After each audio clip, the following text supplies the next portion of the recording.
तो ये जो हम आज आए हैं, जो ये केव है धूमर लेना, केव नंबर 29 इलोरा का, तो इसमें हम देखते हैं कि शिव जी है जो मेन डीटी है, and then we see a lot of different panels saying different parts of his life stories.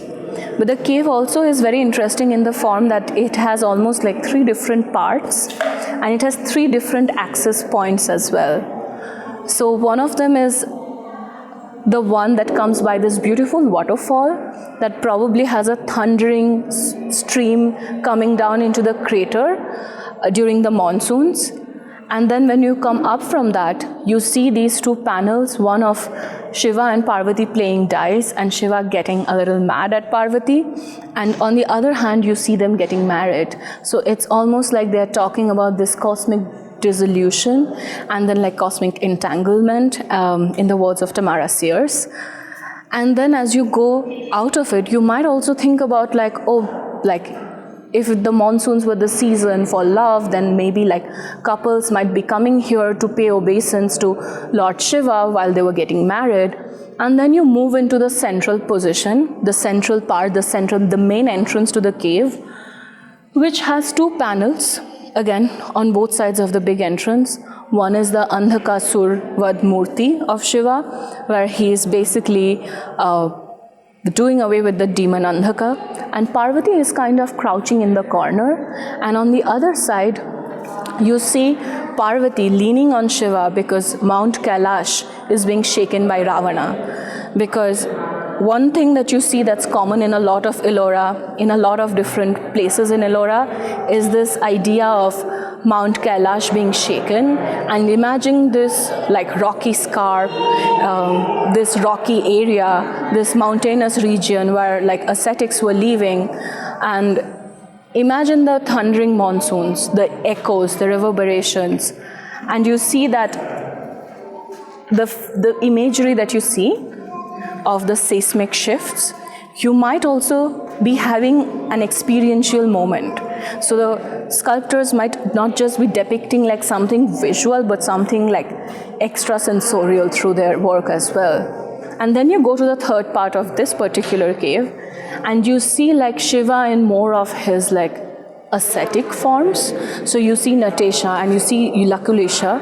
And what's more interesting for me as an archaeologist is when you discover that this like that more inaccessible part seems to have cells, and it might have been possible that the ascetics, who might be the actual inhabitants of this like place in the middle of wilderness, that they were traveling, that was their kind of territory, and that people weren't necessarily, the laity weren't necessarily allowed into it. So that's just one of the caves in Ellora that we saw today. And what the other things that we saw was, we first saw the Tintal. So this is the 3-storied Buddhist cave, cave number 12. And what we saw were different mandalas in different formations, and like all these different bodhisattvas emerging. And one of the things you might think of is, if you compare it to Ajanta, obviously like Ellora's sculptural program is way more developed, and you can see like how these 2 sites might have also been in conversation after a point, because you see all these like mural kind of things everywhere in this particular region, right? The moment you look up at the ceilings, you see this like grid-like patterns repeating.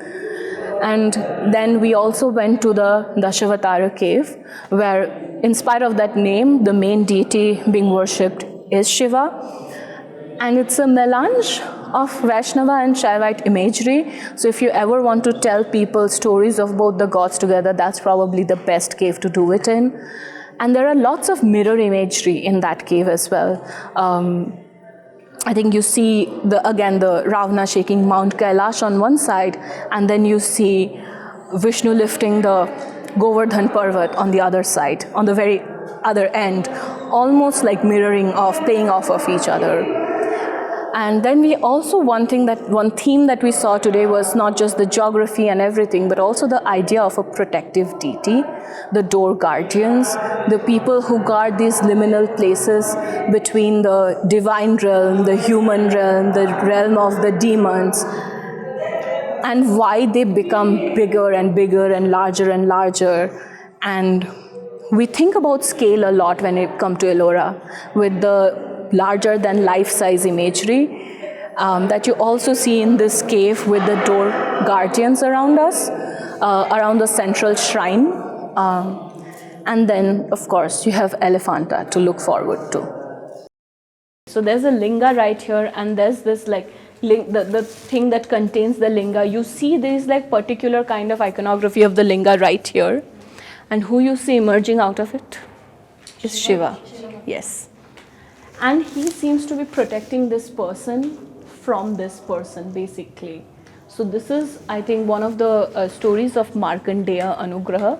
So this is basically Shiva protecting his devotees.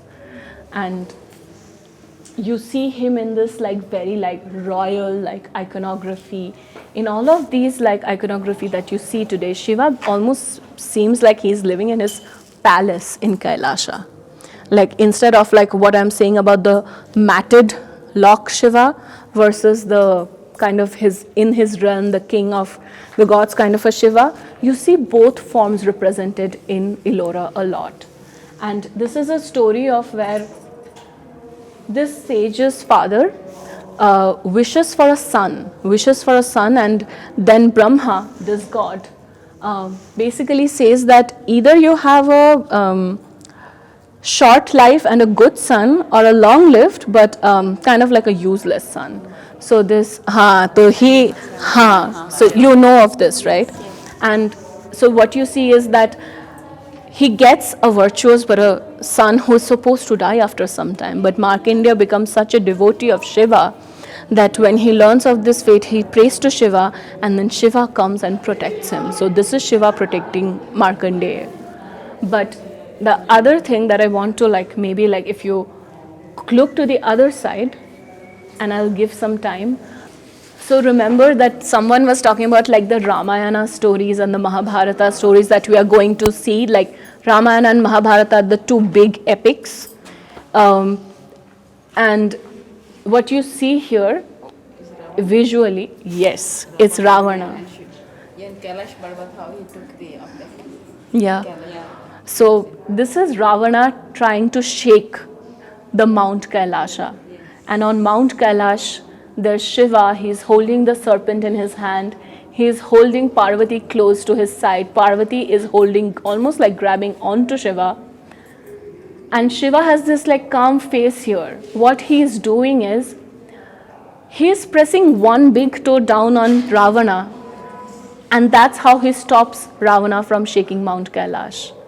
That's how powerful he is. Like when Ravana, this really powerful king, comes and like starts to like shake the palace because he can't gain entry into it, Shiva kind of smiles and is like chill, and then like he presses down his big toe and Ravana can't move.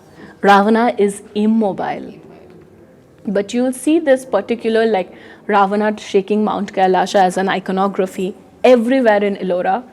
It's very frequent in Ellora. So think about this, like this is a mountainous region,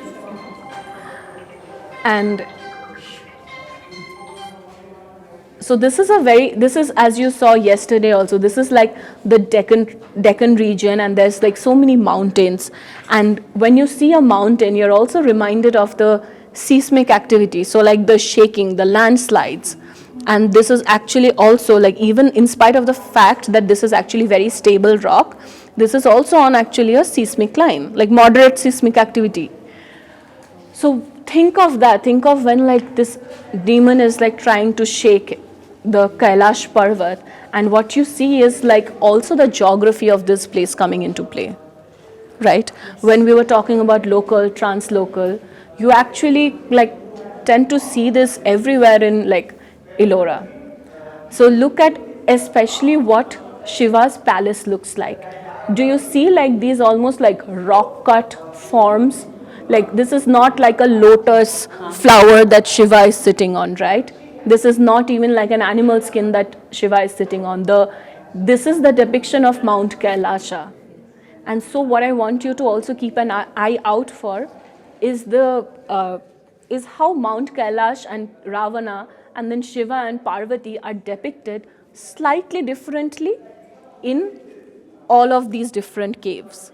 And when we are thinking about narratives, when you think about this is what we call as a sculptural program, that there is an intentionality among like why something is, where something is, right?